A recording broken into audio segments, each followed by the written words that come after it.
Dear student, स्वागत है आप सभी को हमारे चैनल पर।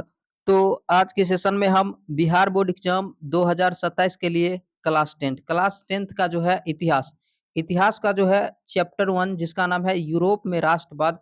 इस चैप्टर का जो है सब्जेक्टिव क्वेश्चन को जो है आज सेशन में हल करेंगे। और सब्जेक्टिव क्वेश्चन जो है पूरी तरह से आसान भाषा में आप लोग को बताएंगे। तो आप लोग इसका नोट्स जरूर बना लीजिएगा। इन सभी क्वेश्चन आंसर का जो है नोट्स बना लीजिएगा। तो देखिए सबसे पहले प्रश्न है, देखिए अति लघु उत्तरीय प्रश्न। तो अति लघु उत्तरीय प्रश्न को सबसे पहले क्या करेंगे, हल करेंगे। तो देखिए फर्स्ट क्वेश्चन है, देखिए राष्ट्रवाद क्या है। तो देखिए राष्ट्रवाद क्या है, तो एग्जाम में 2 मार्क्स में क्वेश्चन पूछा जाता है कि राष्ट्रवाद क्या है। तो देखिए राष्ट्रवाद देखिए एक विचारधारा है। तो आप लोग याद रखिएगा राष्ट्रवाद क्या है, एक विचारधारा है जो लोगों में अपनी भाषा हो गया, संस्कृति हो गया, भूभाग और इतिहास के प्रति गहरी निष्ठा और एकता की भावना जगाती है। तो आप लोग राष्ट्रवाद के बारे में याद रखिएगा कि राष्ट्रवाद क्या है। राष्ट्रवाद एक विचारधारा है, यानी कि एक सोच है जो लोगों में अपनी भाषा हो गया, संस्कृति हो गया, भूभाग हो गया और इतिहास के प्रति गहरी निष्ठा और एकता की भावना भावना जो है जगाती है। देखिए यह किसी राष्ट्र के लोगों को जो है, यह किसी राष्ट्र के लोगों को जो है एक सूत्र में बांधने और उनमें जो है सामूहिक पहचान विकसित करने का माध्यम है। यानी कि राष्ट्रवाद क्या करता है, लोगों को जो है एक साथ जो है जोड़ कर रखती है। तो याद रखिएगा राष्ट्रवाद जो है कि यह किसी राष्ट्र के लोगों को जो है एक सूत्र में बांधने और उनमें जो है सामूहिक पहचान विकसित करने का क्या है, माध्यम है राष्ट्रवाद।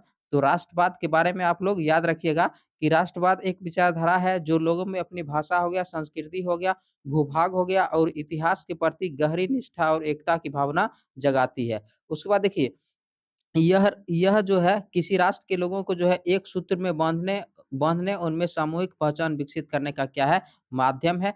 तो इस तरह से राष्ट्रवाद के बारे में आप लोग जो है याद रखिएगा और आप लोग नोट्स जरूर बनाइएगा।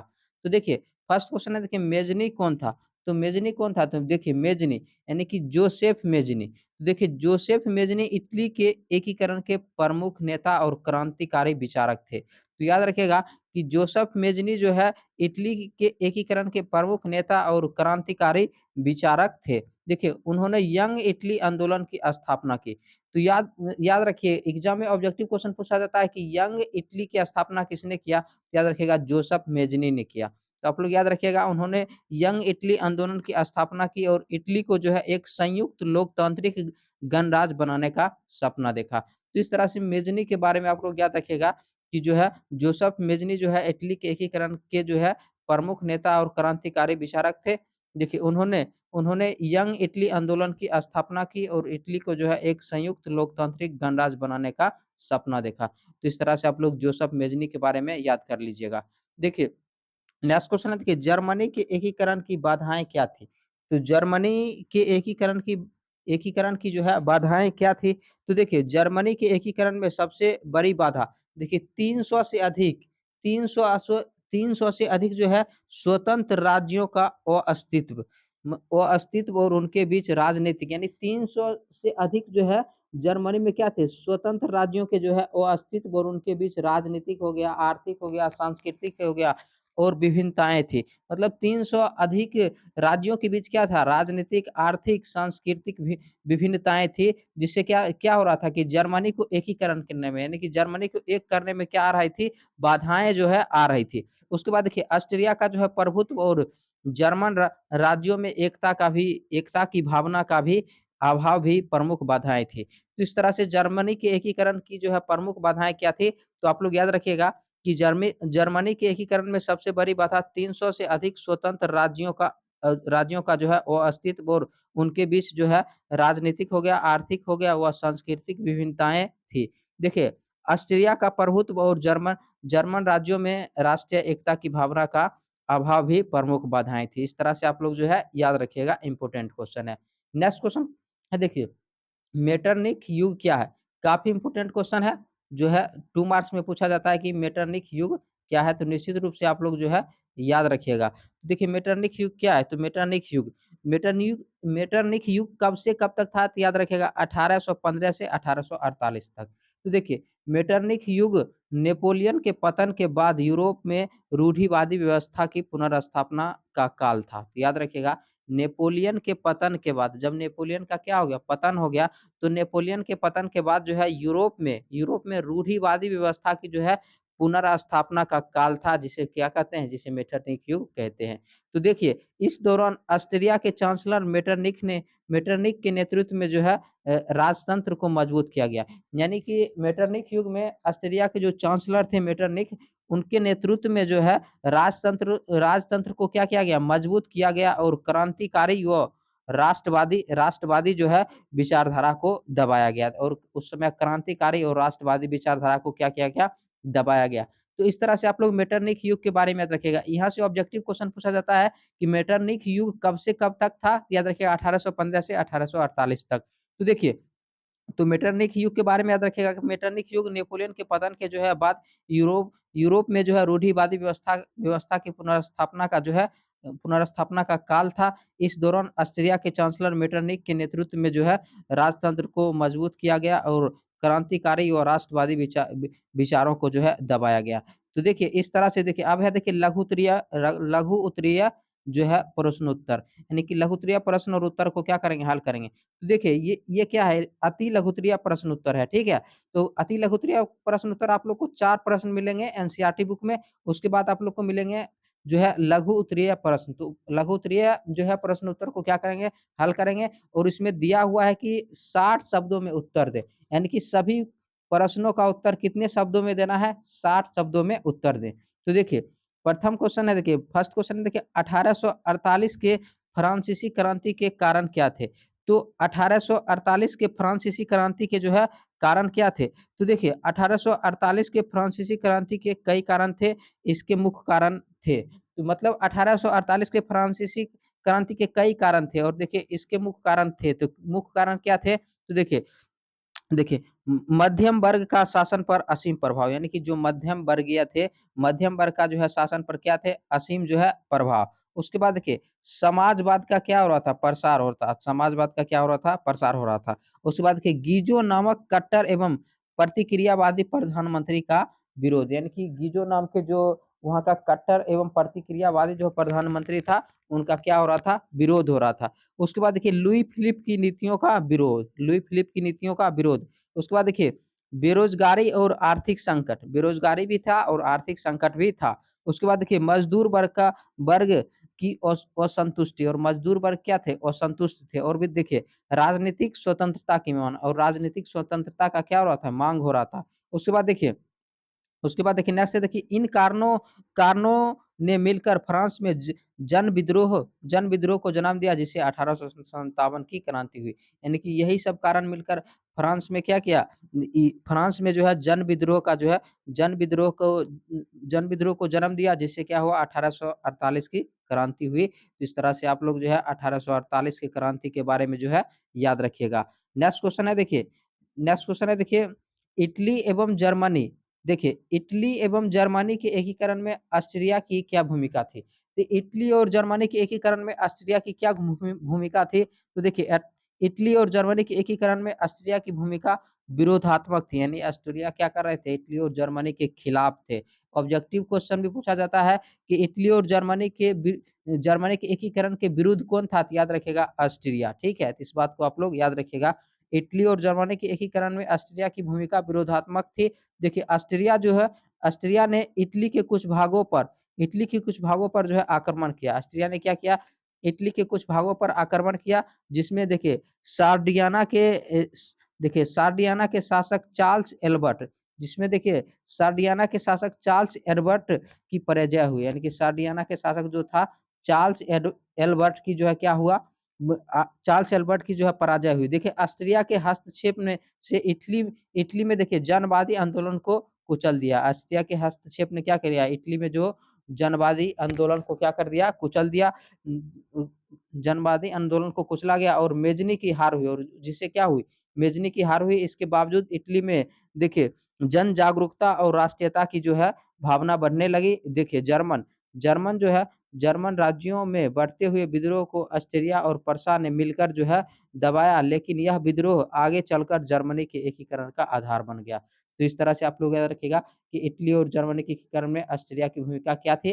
तो इटली और जर्मनी के एकीकरण में जो है ऑस्ट्रिया की भूमिका जो है विरोधात्मक थी। देखिए ऑस्ट्रिया ऑस्ट्रिया ने इटली के कुछ भागों पर आक्रमण किया, जिससे देखिए सार्डिनिया जो है के शासक जो है चार्ल्स एडवर्ड की पराजय हुई। देखिए ऑस्ट्रिया के हस्तक्षेप ने इटली में जो है जनवादी आंदोलन को कुचल दिया गया और मेजनी की हार हुई। इसके बावजूद इटली में क्या हुआ, जन जागरूकता और राष्ट्रीयता की जो है भावना बढ़ने लगी। जर्मन राज्यों में बढ़ते विद्रोह को जो है ऑस्ट्रिया और पर्सा ने मिलकर दबाया, लेकिन यह विद्रोह आगे चलकर जर्मनी के एकीकरण का आधार बन गया। इस तरह से आप लोग याद याद कीजिएगा। नेक्स्ट है देखिए यूरोप में राष्ट्रवाद को फैलने में नेपोलियन बोनापार्ट जो है किस तरह सहायक हुआ? यानी कि यूरोप में जो है राष्ट्रवाद को जो है फैलाने में जो है नेपोलियन बोनापार्ट किस तरह सहायक हुआ? तो देखिए नेपोलियन बोनापार्ट ने यूरोप में राष्ट्रवाद को फैलाने में महत्वपूर्ण भूमिका निभाई। तो याद रखिएगा नेपोलियन बोनापार्ट ने यूरोप में राष्ट्रवाद को फैलाने में जो है महत्वपूर्ण जो है भूमिका निभाई। जब उसने इटली पर अधिकार किया, जब नेपोलियन बोनापार्ट ने इटली पर अधिकार किया तो उसने उसने छोटे-छोटे राज्यों का अंत कर दिया। तो इटली में जो छोटे-छोटे राज्य थे उन सभी छोटे-छोटे राज्यों का जो है अंत कर दिया। देखिए उसने उसने देखिए रिगाओ हो गया, फेरारा हो गया, उसके बाद देखिए बोलाना हो गया, उसके बाद देखिए बोलोना हो गया, उसके बाद देखिए और मेडेना को जो है मिलाकर एक छोटे गणराज्य की क्या की स्थापना की जिसे जिसे देखिए ट्रांसपार्निक गणतंत्र कहा गया। जिसे क्या कहा गया? ट्रांसपार्निक गणतंत्र कहा गया। देखिए इससे वहाँ के लोगों में राष्ट्रीयता की भावना का जो है प्रादुर्भाव हुआ। इससे वहाँ के लोगों में राष्ट्रीयता की भावना का क्या हुआ? प्रादुर्भाव हुआ। देखिए नेपोलियन के जो है सुधारों और प्रशासनिक संरचनाओं ने जो है संरचनाओं ने यूरोप में आधुनिक राष्ट्रों की नींव रखी, जिससे आगे चलकर जो है राष्ट्रवादी आंदोलन को क्या मिला? प्रोत्साहन मिला। तो इस तरह से आप लोग नोट्स बनाकर जो है याद कर लीजिएगा। इसका पीडीएफ भी आप लोग को वीडियो के डिस्क्रिप्शन लिंक में मिल जाएगा। वहाँ से आप लोग पीडीएफ भी डाउनलोड कर लीजिएगा। देखिए नेक्स्ट क्वेश्चन है कि गेरिबाल्डी के कार्यों की चर्चा करें। तो गेरिबाल्डी के कार्यों की चर्चा करें। तो देखिए गेरिबाल्डी पेशे से एक नाविक और मेजनी के बीच विचारों का समर्थक था। तो याद रखिएगा गेरिबाल्डी जो है पेशे से एक नाविक और जो है मेजनी के विचारों का क्या था? समर्थक था। ठीक है? देखिए परंतु बाद में काबुल के प्रभाव में आकर देखिए संवैधानिक राजतंत्र का पक्षधर बन गया। लेकिन बाद में क्या हुआ कि काउंट काबुल के प्रभाव में आकर जो है संवैधानिक राजतंत्र का जो है पक्षधर बन गया। देखिए उन उसने उसने अपने अपने कर्मचारियों तथा स्वयंसेवकों की जो है सशस्त्र सेना बनाई और उसने क्या किया? अपने कर्मचारियों और स्वयंसेवकों की जो है सशस्त्र सेना बनाई, जिसे लाल कुर्ती के नाम से जाना जाता है। तो आप लोग याद रखिएगा कि जो है लाल कुर्ती का गठन किसने किया था? याद रखिएगा गैरिबाल्डी ने। ऑब्जेक्टिव क्वेश्चन पूछा जाता है कि लाल कुर्ती नामक संगठन का गठन किसने किया? तो गैरिबाल्डी ने किया। देखिए लाल कुर्ती के नाम से जाना जाता है। देखिए 1860 ईस्वी में इस सेना की सहायता से देखिए नेपल्स के राजा को पराजित किया गया।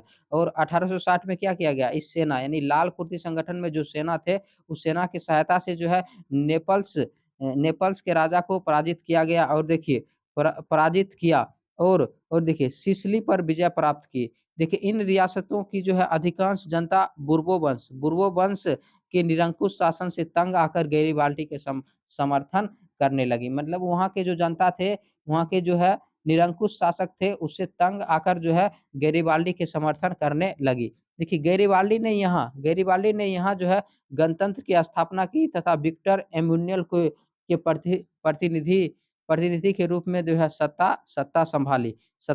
बाद में उसने काउंट कापूर के परामर्श पर पोप पर कब्जा कर लिया और अपने जीते हुए इलाकों में विक्टर एमुन्यूल को सौंप दिया, जिससे संयुक्त इटली का निर्माण हुआ। तो इस तरह से आप लोग जो है गैरिबाल्डी के कार्यों की चर्चा कीजिए। इस तरह से आप लोग याद कर लीजिएगा और अपने भाषा में जो है उत्तर दीजिएगा।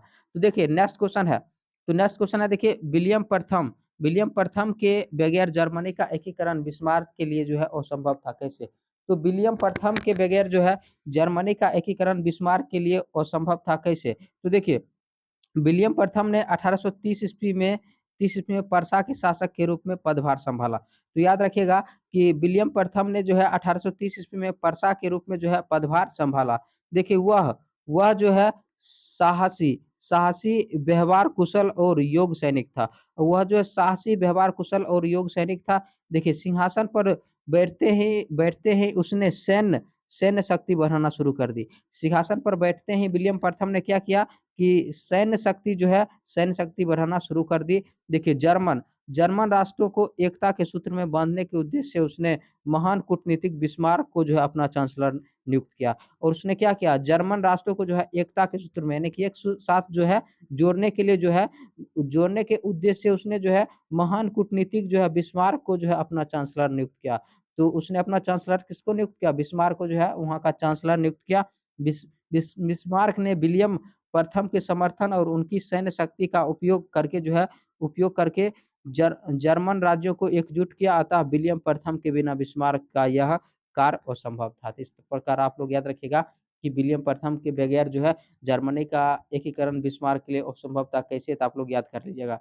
तो देखिए इस चैप्टर का दीर्घ उत्तरीय प्रश्न बचा हुआ। इसका अगले पार्ट में हम आप लोग को इस चैप्टर का दीर्घ उत्तरीय प्रश्न बताएंगे। या सेशन आप लोग को कैसा लगा है कमेंट सेशन में जरूर बताइएगा। सेशन पसंद आया तो इसको लाइक कीजिए, शेयर कीजिए और चैनल पर पहली बार तो चैनल को सब्सक्राइब जरूर कीजिएगा। मिलते हैं अगले सेशन में। धन्यवाद।